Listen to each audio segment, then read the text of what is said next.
BTech అయిపోయిన తర్వాత మనము జాబ్ ట్రయల్స్‌కెళ్ళాలి.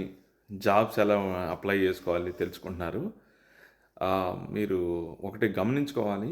బీటెక్ అయిపోయిన తర్వాత కాదండి. బీటెక్ చదువుతున్నప్పుడే ఎలా జాబ్ కొట్టాలి? జాబు ఎలా వస్తాయి? ఎక్కడ అప్లై చేసుకోవాలి? జాబ్ మార్కెట్ ఎలా ఉంది? అవన్నీ చెయ్యాలి. ఏమేమి నేర్చుకోవాలి? ఏంటి? ఎవరైనా సీనియర్స్‌ని అడగటం గానీ, చుట్టాలు ఎవరైనా ఉంటే వాళ్ళని అడగటం గానీ, ఓకే. ఎవరైనా యూట్యూబ్‌లో బాగా చెప్తుంటే వాళ్ళతో పర్సనల్‌గా కనెక్ట్ అయ్యి ఎలా నేర్చుకోవాలి ఏంటో చేయాలండి. చాలామంది ఏం చేస్తున్నారంటే వాళ్ళ మార్క్స్ కోసం పరిగెత్తుతున్నారు. మార్క్స్ వస్తున్నాయి 80, 90% వస్తున్నాయి. ఆ తర్వాత వాళ్ళకి జాబ్ ట్రయల్స్‌కెళ్ళే ఆళ్ళకి వాళ్ళు కొట్టలేకపోతున్నారు జాబ్స్. అండ్ ఇండస్ట్రీలో అడిగేది ఒకటుంటుంది. ఈళ్ళకేమన్నా పైపైన అన్నీ నేర్చుకొనొస్తున్నారు. అది సరిపోవట్లేదు ఇప్పుడు. ఎందుకంటే లేటెస్ట్‌గా ఈజీగా నేర్చుకోవడం అయిపోయింది. ఏదైనా నేర్చుకోవాలంటే జస్ట్ చాట్‌జీపీటీలో కొట్టేస్తే నీకు ఆన్సర్ దొరుకుతుందనమాట. సో, అందువలన ముందల నుంచే మనకి ప్రాక్టికల్ నాలెడ్జ్ ఉండాలి. థియరీ కాకుండా ఏదైనా ఇంప్లిమెంటేషన్ చేసే స్కిల్స్ ఉండాలి. ఎందుకు అంటే చాలా ప్లేసుల్లోకొచ్చేసరికి పిల్లలకి చిన్నప్పటి నుంచి కంప్యూటర్స్ నేర్పిస్తున్నారు.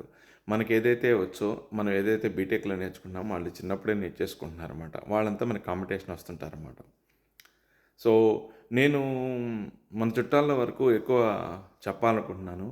వాళ్ళకి నేర్పిద్దాం అనుకుంటున్నాను. ఎందుకంటే బయటకు పోయి వాళ్ళకి చెప్పేదానికన్నా మనం ఫస్ట్ మన రిలేటివ్స్‌లో వాళ్ళకి చెప్పుకోవాలన్నది నా ప్రయత్నం. నేను 2 వారాల నుంచి మీతో మాట్లాడాలి అనుకుంటున్నాను. ఎప్పుడు మీరు రావట్లేదు. కానీ ట్రై చేయండి.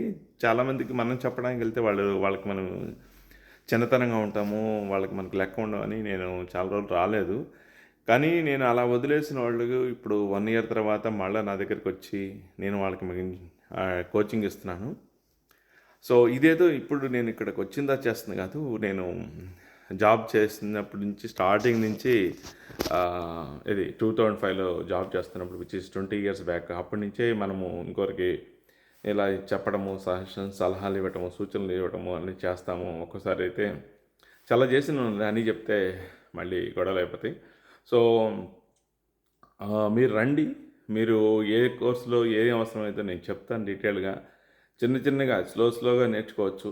అండ్ 2, 3 వారాల నుంచి మిమ్మల్ని రీచ్ అవ్వాలనుకుంటున్నాను. మీరు రావట్లేదు. కొంచెం రండి.